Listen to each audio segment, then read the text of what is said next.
Hello, happy Friday. I just wanted to check in with you guys and let you know what we were doing for the word of the week, which has been, let me show you, which has been the word all. And you should have gotten a packet with some worksheets that explains the word all and things like that. Um, We also use a core board specific to the word all, and you can see all of the A words here that were in a lot of our activities. We will do all again next week. So we had ant, airplane, arm, apple. We didn't use these art, ask, answer, and around. We used mainly these, but we used these core boards to communicate during our activities, put it in, and that kind of thing. Really, what I just focused on for our kids was the word all on these core boards. So there's also a simplified copy of that. So we used this as well.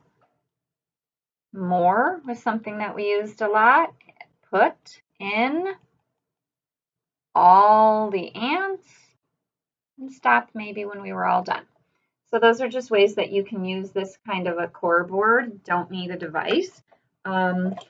We did a song.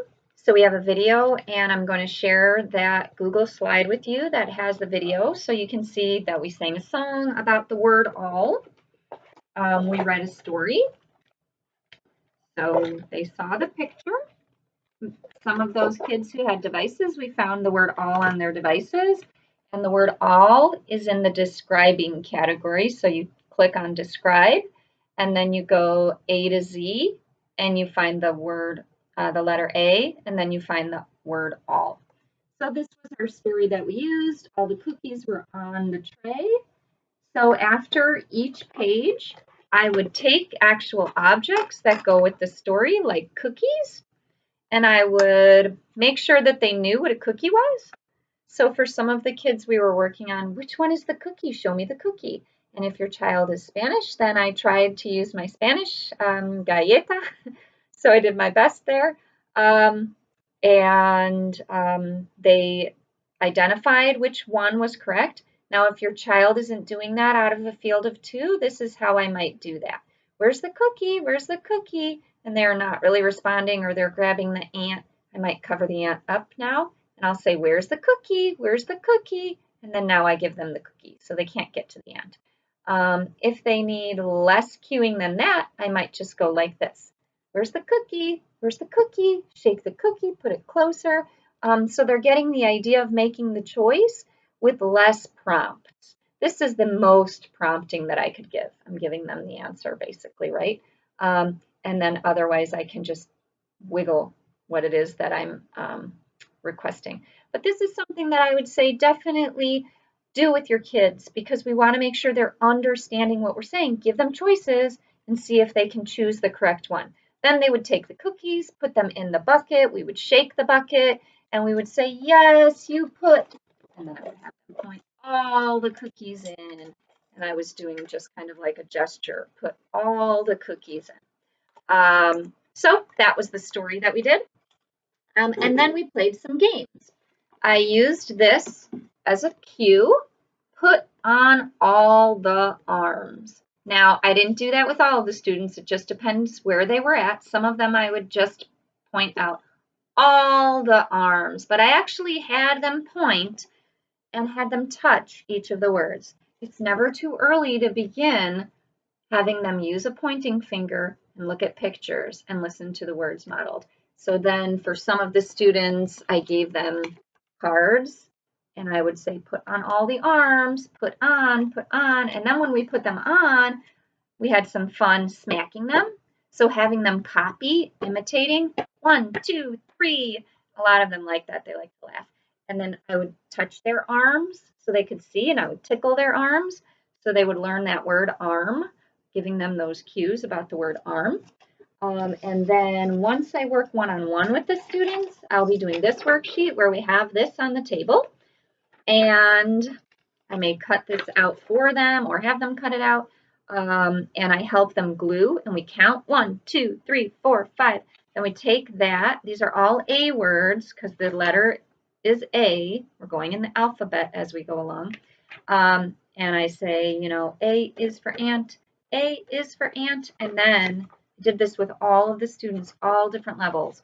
We put this on the table with a picture, and then we would smack them.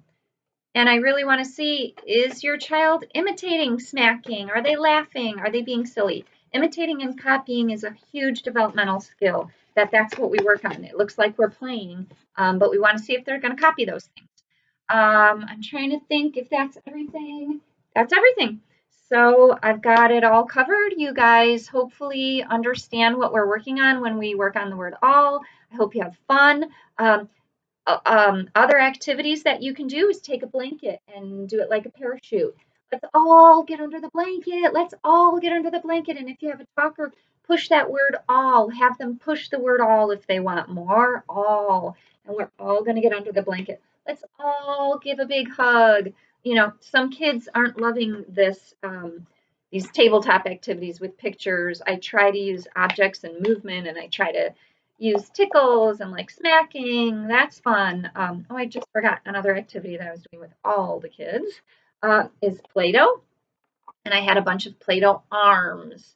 I showed them the picture of the arm. I tickled their arms or squeezed their arms. And then we put the arm in until we had all the arms in. We pushed the button on their talker, all the arms, or we pointed to the picture. I did a gesture. We took all of them out. And the kids really liked this activity. Something really simple that you could do. And the parachute game is another one. There was one more thing that I thought of, and now it's escaping me. But anyway, so I hope you guys have fun doing all those activities. Oh, I just remembered. Oral motor. So getting them to look at your face and go, ah, for all. We looked in mirrors. Some of them were really looking at my face as I was really over exaggerating. All. All. You might even want to show them this video and say, oh, there's Mrs. C, and I'm trying to show them right now. All. Using a mirror, using a video camera, just going really close to their face, giving them a little tap on their chin to open up their mouth. Ah, for all. That's another copying and imitating. Seeing if they can imitate you go, ah. Then you can turn that into being silly like a bear. Ah, I'm going to get you. And see if they copy that. Just really exaggerate your face so that they look at your face. You need your kids to look at your face so that they can copy you. And you need to be really, really exciting in order for them to want to look at your face. So, like, yeah, being a bear would be really fun. And then you're going to grab them and tickle them and throw them into the couch or something fun like that. So, anyway, I tried to keep this as short as possible, but it's already 8 minutes. I hope you have a great weekend. I hope you have fun. And please email me and let me know if there was anything that worked or if you thought of some really fun game. I would love to include that into our activities. Whatever works for your kids, I'd love to hear. I hope you're enjoying everything. We are having such a fun time at school. I'm loving getting to know your kids. And yeah, take care.